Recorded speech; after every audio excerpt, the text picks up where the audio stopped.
BigCountryPreps.com. I'm Evan Wren, and this is the Countdown to Two-A-Days series, our daily look at an area football team and the key questions we're going to be answering about that team and our August 17th preseason preview here at Big Country Preps. That's Wednesday, August the 17th.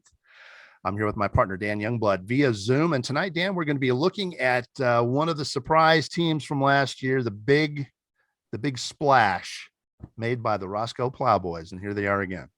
Yeah, and they were one of my big surprise picks last year, and fortunately, they were able to live up to that. They went 10-2 last year, 5-0 in district. Had a really just tremendous season for Coach Jake Freeman in that group, and they've got a lot back from that group. They've got 18 Letterman back, lost just 5. Among those returning, 6 offensive starters, 9 defensive starters. And I think the biggest thing that happened last year, and it will be the biggest benefit this year, is really they had not necessarily a culture change because Coach Freeman's been there the whole time, but they had an expectation change. They had these guys, a confidence boost for these guys, yes, where a lot of guys who had not won a lot of games, had not seen a lot of wins from the groups ahead of them, go out, put together double-digit win season, and I think that they're just going to build on that this year. It's going to be a good group of Plowboys this year, and going to be a fun team to watch.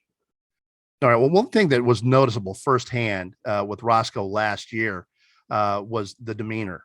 This is a ball club that showed up to its games expecting to win or expecting to be, right there and competing with anybody that they faced. And sure enough, they did. And really, one thing that people forget is how difficult a time. This is how good they were. They had 5 turnovers in their season opener against a very good Holly team last year and almost pulled off an upset, even with 5 turnovers. And when you can do that against a team the quality of Holly, you've got something going on. And it was at that time, I must confess, when they had 5 turnovers and still gave Holly a tough go, it was that time that I had to admit to myself, maybe Dan was right about Roscoe. maybe he was right, and you were.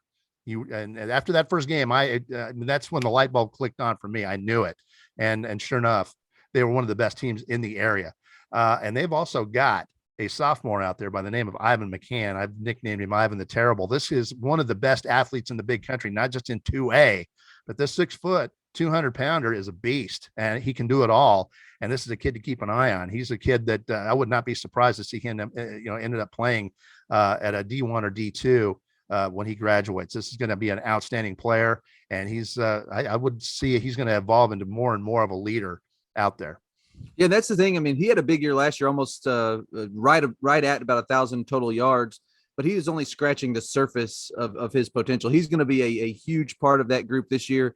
And I think the big thing is he's going to need to be. They lost a really big playmaker in Antonio Aguayo, a senior kid who was kind of a big leader for him. And I think that's one of the questions is kind of who steps into that role as far as being the guy that can go out and make a play when they absolutely need him to. I think McCann's one of those guys. I think junior Seth Wilcox is one of those guys, a great athlete there. They got quarterbacking too. They got quarterbacking too. Jack Watts is back at the quarterback position after a big sophomore season, threw for almost 3,000 yards and 25 touchdowns. So they've got a lot of skill.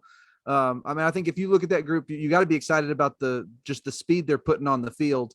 And they've got a lot of experience as well. I think that the big question for them offensively is on that offensive line. They're gonna have to replace some guys that put up some really big important minutes for them last year. So that'll be the big key. Can they replace those guys up front and give those skill guys enough time to do what they need to do? But they've got the speed, they've got the skill. It's going to be a fun group, perhaps a really explosive group if they can block for those guys. I would look for McCann to be running the football. I would look for Watts to clean up some of those interceptions.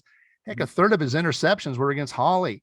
Yeah, you threw 12 picks last year, and a third of them were in that opener against Holly. But if he cleans up those turnovers, they're only going to take a step forward. And with their quick release that they have in that passing game, they don't necessarily have to be dominant up front with that style of offense that they run. No, and the thing that's neat too is they made a huge step forward defensively. I thought that was one of their biggest and maybe most unsung improvements they made last year. And they've got 9 guys back from that group, so they could be really, really good defensively.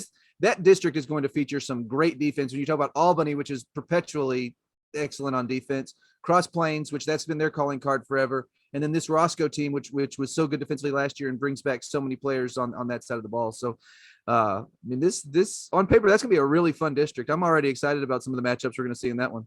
All right, let's take a quick look at Roscoe's schedule for 2022. They open with Colorado City on the 26th of August. They've got Midland TLCA on the 10th. That's following an open date. They've got Sterling City on the 16th, another one of those teams that's moving up down to play 11-man football. New home is going to be coming to town on the 23rd, and they're going to be traveling down to Junction to face the Eagles on the road. That'll be on September 3rd and closing off their non-district schedule. And they open up district October 7th with a home game against Cross Plains, a big home game. That'll be a big game in that district. Then they go to Abilene TLCA the following week, bring Albany to town after that, go 2 miles, and then finish up district play with a home game against Hamlin. So you look at that district schedule. I mean, you circle 2 big games, I think, and that's that Cross Plains game in the opener and that Albany game on October 21st. If they can beat Cross Plains, that Albany game, becomes maybe a district championship game. So, yes. But this team, it's got those expectations. I think it's got the talent. It's going to be a fun one to follow. I think the funnest game on the schedule for Roscoe, if they go into it unbeaten, is going to be that Albany game. That's going to be on the 21st. But let's be fair. Albany is ranked number 1 by Dave Campbell's Texas Football Magazine coming in. People are expecting a great deal from the Lions. So Roscoe, regardless, is going to go into that game as an underdog, as will everybody on Albany's schedule for the most part.